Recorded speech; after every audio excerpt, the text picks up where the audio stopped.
अब इसका दूसरा क्वेश्चन देख लीजिए आप।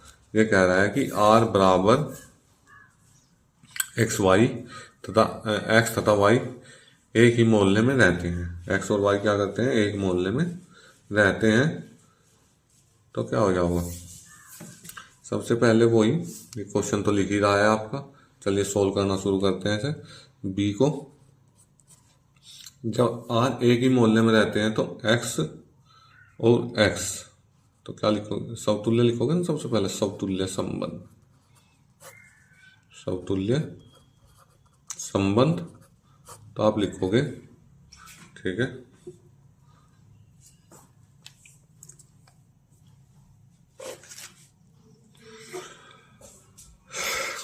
एक्स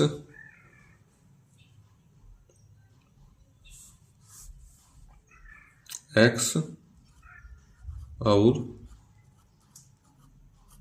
एक्स एक ही मोहल्ले में रहते हैं।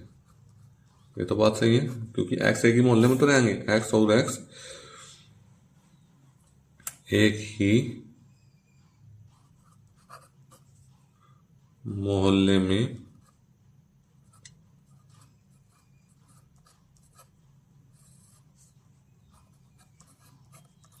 रहते हैं, एक ही मोहल्ले में रहते हैं। तो क्या हो जाएगा, X X belongs to R, यानी कि रिलेशन को क्या कर रहा है, सेटिस्फाई कर रहा है। तो इसीलिए आर एक समतुल्य संबंध हो गया, क्योंकि एक्स तो एक ही मोहल्ले में रहेगा ना। आर एक समतुल्य संबंध है, आर एक समतुल्य संबंध है, ठीक है। चलिए अब नंबर फर्स्ट हो गया समतुल्य। नंबर सेकंड आपको क्या निकालना है, नंबर सेकंड आपको निकालना है सममित। नंबर सेकंड में आप निकाल लोगे सममित संबंध, ठीक है। सममित संबंध, सममित संबंध में क्या है, ये कह रहा है कि X Y belongs to R, यानी कि एक्स और वाई एक ही मोहल्ले में रहते हैं, ठीक है। इसका मतलब है एक्स और वाई, एक्स तथा वाई, एक्स और तथा वाई लिखा हुआ है इसमें क्वेश्चन में, तो आप भी जो है एक्स तथा वाई लिख लो। एक्स तथा वाई एक ही मोहल्ले में रहते हैं, एक ही मोहल्ले में रहते हैं। तो इसका मतलब है वाई और एक्स भी उसी मोहल्ले में रहते होंगे, दोनों एक मोहल्ले में रहते होंगे। वाई तथा एक्स भी क्या है, एक ही मोहल्ले में रहते हैं, एक ही मोहल्ले में रहते हैं। वाई तथा एक्स एक ही मोहल्ले में रहते हैं, ठीक है। इतनी बात समझ आई आपके। तो क्या हो जाएगा, Y X belongs to R, ये हो गया, इतना हो गया। तो अब क्या लिखोगे, इसलिए आर एक सममित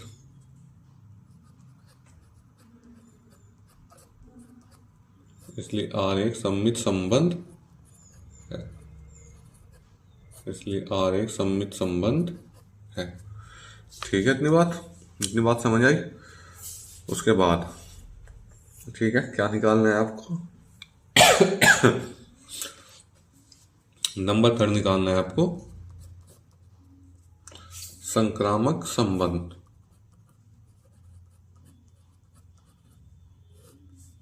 नंबर थर्ड आप निकाल लोगे संक्रामक संबंध। संक्रामक संबंध में क्या था, संक्रामक संबंध में था आपका, ठीक है,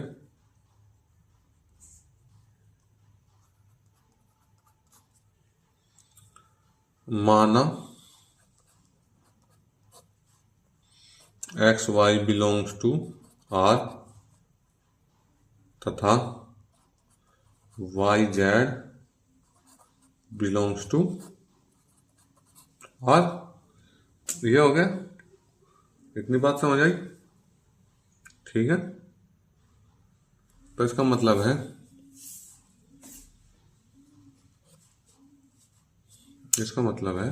एक्स और वाई तो एक मोहल्ले में रहते हैं, ठीक है। एक्स तथा वाई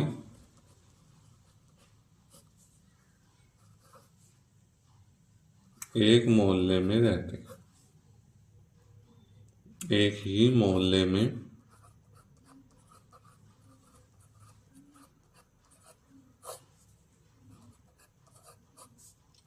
रहते हैं, ठीक है। और नंबर 2 सेकंड में क्या दिया है, वाई जेड। तो वाई तथा जेड भी एक ही मोहल्ले में रहते हैं, एक ही मोहल्ले में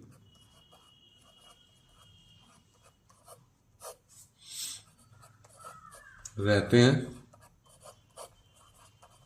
ठीक है।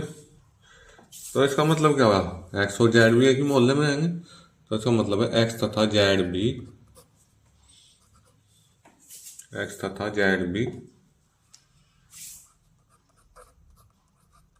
एक ही मोहल्ले में रहते हैं,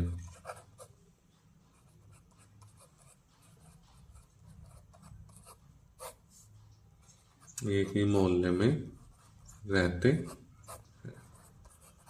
एक्स तथा जेड भी एक ही मोहल्ले में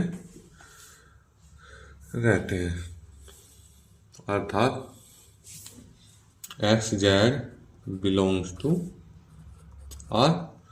तो जब ये रिलेशन सेटिस्फाई हो गया तो इसलिए आर एक संक्रामक संबंध है, आर एक संक्रामक संबंध है, आर एक संक्रामक संबंध है, ठीक है। इतनी बात। चलो, जब आर समतुल्य भी है, सममित भी है और संक्रामक भी है, तो क्या हो जाएगा, चूंकि आर एक समतुल्य सममित व संक्रामक संबंध है, ठीक है।